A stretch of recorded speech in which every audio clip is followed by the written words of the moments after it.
does that make me then? You're a policeman. Christ. Who taught you that technique? A friggin' cheese grater? Well, we are here for something filthy tonight. Oh yes, McAvoy's got his new film out called Filth, and it sounds like it's going to be a pretty must-see watch. We're going to chat to him and some of the other cast. Stay tuned. You're watching The Fan Carpet. I'm Rachel. You had to eat only burgers, chips, fish and chips you might call that, and drink stout to get in shape. Is that true? That's true. Not only those things, but I did eat a lot of those things, and a lot of chicken, a lot of fried chicken, half a bottle of whiskey most nights, and yeah, a lot of Guinness. Load of Guinness. Were you feeling good after that, or was it a bit grotty? It's alright for the first week, and then I just started to feel minging, and that was the whole point, really, trying to make me feel bad and trying to make me look bad as well. I put on a little bit of weight, but my face sort of bloated out in a way that only whiskey can do, or maybe injections of some kind, but and that was important. That was really important. Good stuff. Looks filthy? I think so. It feels filthy, smells filthy. Must be. 4 months ago there was a preview of the film, and then obviously we're here tonight for the premiere. Have there been any changes in that kind of 4-month period? No, the film was finished in March this year, so it's just been a long turnaround because we were just looking for the right time to release the film. There's been no changes at all. It's exactly the same film as it was. What do you mean the right time to release the film? Is it because it's called Filth? Is it the subject matter? Something to do with James McAvoy? Why is now good? I think that the schedule, we're releasing films around about March, April time, was too blocked. We didn't have the time to market it properly for long lead press. And the summertime is not a time for a film like Filth. It's blockbuster season, you know.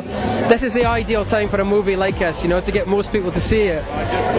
So that was why we chose now, you know. Tell us a little bit about your character. Well, I play Clifford Blaisley, who's Bruce's best friend, but he treats Clifford awfully. He's really cruel to him and sadistic, and it breaks his heart in the end. And he's the only English character in the film, so I was beaten up relentlessly by all the Scots. This is quite different now. It's very different, yeah. No, I'm really excited. I love this film so much, and I'm so proud to be a part of it. You know, I've been a massive fan of Irvine's work for years and years. And John S. Baird, we've worked together years ago, so he's a good friend. And James's performance in the film is amazing. So I bet yours is too. Well, mine's small compared to Joe, but you know, it's yeah. No, I'm very excited. So when you first got the script, what made you go, wow, I want to do this? It's an amazing story. I had actually read the novel years ago, and as I said, you know, I'm a fan of Irvine's work anyway, and I think John's done an amazing job at kind of adapting the script for the novel for the screen, and just making the character Bruce a little bit more emotionally accessible for the viewer, kind of thing. And you know, the cast that was attached, you know, why wouldn't you? Yeah. How was it working with James McAvoy? Amazing. He's just spectacular. You know, I did think we were on set. The first scene we did, he did, you know, we did our lines and stuff, and we did the scene. I just thought, oh my goodness, I'm going to have to up my game here because he's really good. What a nice feeling in like that. Yeah, no, he's an absolute gentleman and a pleasure to work with. He really is. He's amazing. Are you excited to be here tonight? Yeah, no, it's terrific. It's really, really great, and yeah, I hope people love the movie because it's pretty amazing. How was it filming for it? Was it fun? It was really, really fun. We filmed in Edinburgh and all around Scotland. It was pretty damn cold, but it was a lot of fun. I mean, the point is, this is a very filthy film, but with a lot of gentle guys behind it, putting it together with... Gentle and filthy at the same time. Absolutely, it's kind of an okay combination. How is it filthy? It's pretty filthy in the issues that it brings to mind. I mean, you're presented with a character who's ageist, sexist, racist, homophobic, and it's really how you watch his demise as he's conquered by all of these flaws, and whether he can seek redemption in the choices that he makes. So I think it's a socially and politically very relevant film and timeless in that sense. Has it got something to say to our generation right now? Absolutely, I think it has a lot to say to our generation right now. Just aside from all of the things I just said, it's also to do with a human being and the mind that you go to sleep with every night. Are you a good person? Are you a bad person? Who's deciding these things for you? I think there's something very, very philosophical within it too. But there's a real youth, there's a real kick to this film, and yeah, I think it's very, very relevant. Now, well done on writing the book that has led us to where we are tonight. How did you get the vision for that? Basically, I think that the whole idea about that was like trying to find a guy who's out of time. You know, it's like the world's changed. You know, it's like it doesn't fit in with his whole kind of view of the world. The organisation he worked for's changed, and kind of he's in this kind of, you know, he's in all these losses and pressures that he's had. So it's kind of 3 tiers of pressure that he's under, basically. Yeah. So it's about him trying to navigate his way, being a guy out of time and trying to navigate his way through all this. And is it going to shock audiences, do you reckon, Filth? I think it's hard to shock audiences in the way that it used to be. I mean, you can show somebody, if you show somebody banging up heroin now, you could do that in Trainspotting 16 years ago and people would go, ugh. Now they just go, oh, it's another documentary, kind of, it's EastEnders or Coronation Street.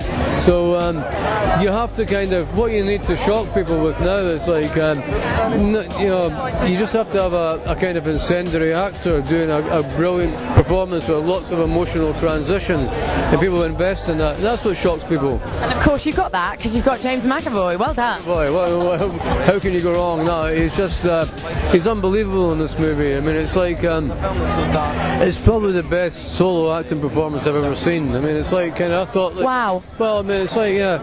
I mean, what's better? People go, well, but I keep asking people, why name me a better acting performance on screen? But it's as many emotional transitions and there's as much intensity in a character, and they can't do it. I mean, the only one I can think of that comes anywhere close is probably Michael Shannon in Take Shelter about 4 years ago. Like, you know, but he's incredible. Yeah. Is everyone going to enjoy watching it, or is it just going to be a particular demographic, do you reckon?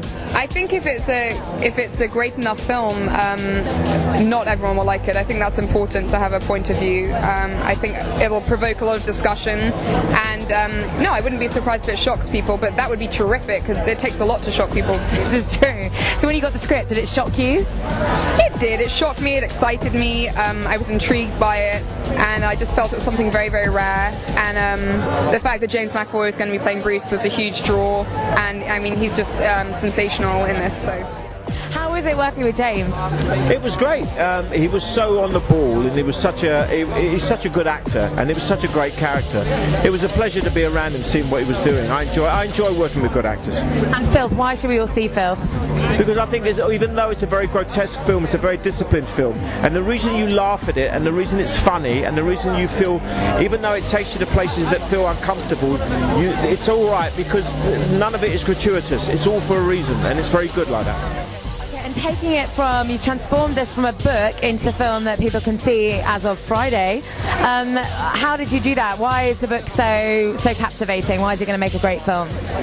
Well, there's one simple reason. It's Bruce Robertson. It's James McAvoy's character. You know, he's a fascinatingly complex character, and I think women fall in love with him because he's such a bad guy, but they want to save him. And men kind of not necessarily fall in love with him, but are intrigued by him because he's got that bad guy swagger until he starts falling apart, you know. So he's somebody you can tune into, even if it's on a slight level, you can tune into him. Go on. Could you have done it with anyone but James? Did it have to be James? You know, looking back on it, I don't think we could have done it with anybody but James McAvoy. I think, you know, this guy's performance is one of the best I've ever seen, and I just can't see anybody else who would have done it. Maybe I'm wrong, and maybe I'm just blinkered now, but I just can't see anybody else doing it. Finally, sell the film. Like, why is this just such a horrific, amazing film? It's like an amazing film because it can make you laugh, it can make you cry, it can make you cringe, it can make you gasp. It's a roller coaster, and it's very different, and it's bold, and it's funny, and I think there's not been anything like this for a long time. So that's why you need to go and see this movie. Oh, I'm excited. Why did you want to get involved in the film? The opportunity to be a part of something that was uncompromising, not afraid to be controversial, however not just controversial for the sake of it, something that had a point and was also entertaining at the same time. I don't see a lot of that. Everything's really safe at the moment, so here was a film that wasn't safe and was having a lot of fun being dangerous. What are you a fan of? What am I a fan of? I am a fan of Stanley Kubrick, and I'm a fan of Terry Gilliam, who has actually seen this movie. And did he like it? Terry Gilliam said to me, this film is great, it should be called Fuck You. Yeah, That was Terry's words, yeah. There you go, praise from Caesar. Yeah, exactly. So I'm happy if he's happy. Can I just have a glass of water? Not at all. I've got something else in mind for you.